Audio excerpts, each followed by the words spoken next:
এই সিনেমায় হচ্ছে আলফা এছাড়া আর কারো ইনভেস্টমেন্ট নাই, তাই এটা কি না? আমার কাছে মনে হয় আপনি তো বিনোদন সাংবাদিক, আপনি কিন্তু ইনভেস্টিগেটিভ জার্নালিজমও করতে পারতেন। আমার কাছে এখন থেকে পুরো দেশকে তুফানের হাতে তুলিয়া দেব। বিভিন্ন কারণে আলোচনায় সমালোচনায় মুক্তি প্রতীক্ষিত শাকিব খান অভিনীত যৌথ প্রযোজনার তুফান সিনেমাটি অর্থ পাচার ও অতিরিক্ত রেন্টাল দাবি সহ নানা অভিযোগ রায়হান রাফি পরিচালিত এই সিনেমাটির বিরুদ্ধে।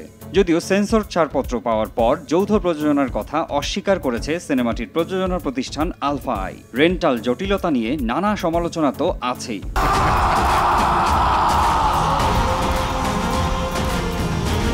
ওয়ালটন ফ্রিজ কিনে অনেকের মতো আপনিও হয়ে যেতে পারেন মিলেনিয়াল। সেরা পণ্যের সেরা অফার। সম্প্রতি সিনেমাটির সেন্সর ছাড়পত্র পাওয়ার পর যখন বুকিং শুরু হয় তখনই ঘটে বিপত্তি। এমনিতেই সিনেমা হল মালিকদের এক ধরনের জিম্মি করেই অতিরিক্ত রেন্টাল দাবি করার অভিযোগ বেশ কয়েকদিন ধরেই চাউর আছে।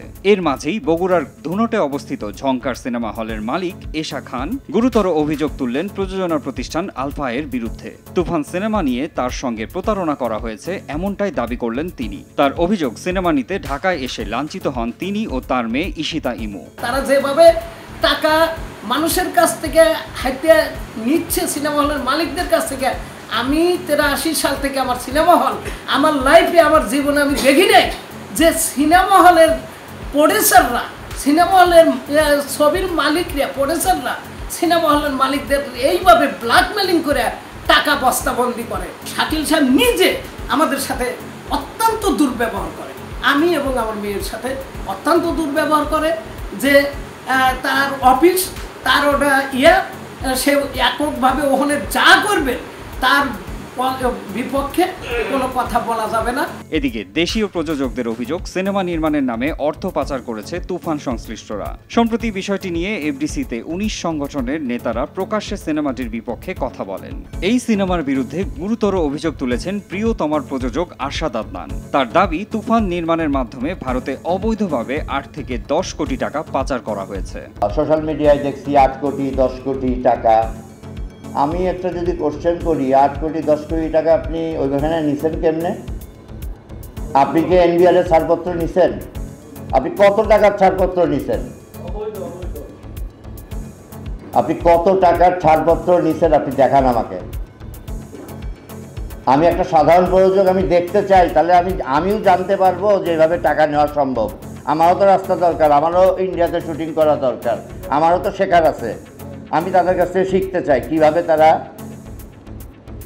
60 লাখ না 70 লাখ না 80 লাখ টাকা বাংলাদেশের এনবিআরকে দেখায় ওখানে 8 কোটি 10 কোটি টাকার ছবি বানালো। এই শুভঙ্করের চালটা কি, আলাদিনের চেরাগ কি করে পাইলো আমি তো বুঝি না। গতকাল ছিল তুফান সিনেমার প্রেস মিট। সিনেমার কলাকুশলীরা সবাই উপস্থিত ছিলেন রাজধানীর 5 তারকা একটি হোটেলে আয়োজিত এই অনুষ্ঠানের শুরুতে শুধু উপস্থাপিকার মন গড়া কিছু প্রশ্নের উত্তর দিচ্ছিলেন সিনেমা সংশ্লিষ্টরা।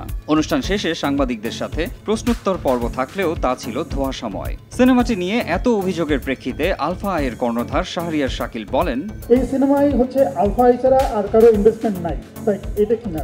আমার কাছে মনে হয় আপনি তো বিনোদন সাংবাদিক, আপনি কিন্তু ইনভেস্টিগেটিভ জার্নালিজমও করতে পারতেন। আমার কাছে মনে হয়, কারণ আমি তো একটু জানতে চাচ্ছি, 4 দিন পরে তো সিনেমাটা রিলিজ করছি আমরা এবং সবাই একটা উৎসবের মধ্যে আছে।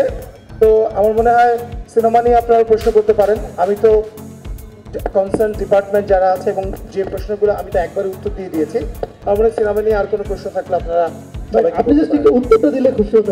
উল্লেখ্য, তুফান সিনেমার প্রযোজনা প্রতিষ্ঠান Alpha I studio limited. Digital partner হিসেবে রয়েছে চরকি এবং ইন্টারন্যাশনাল ডিস্ট্রিবিউটর ভারতের এসভিএফ। অ্যাকশন ধাঁচের এই ছবিতে 90 দশকের একজন গ্যাংস্টার রূপে দেখা যাবে শাকিব খানকে। তার বিপরীতে অভিনয় করেছেন ঢাকার মাসুমা রহমান নাবিলা ও কলকাতার মিমি চক্রবর্তী। অন্যান্য চরিত্রে রয়েছেন চঞ্চল চৌধুরী, মিশা সওদাগর সহ অনেকে। তুফান খুব ভয় পাইছি রে।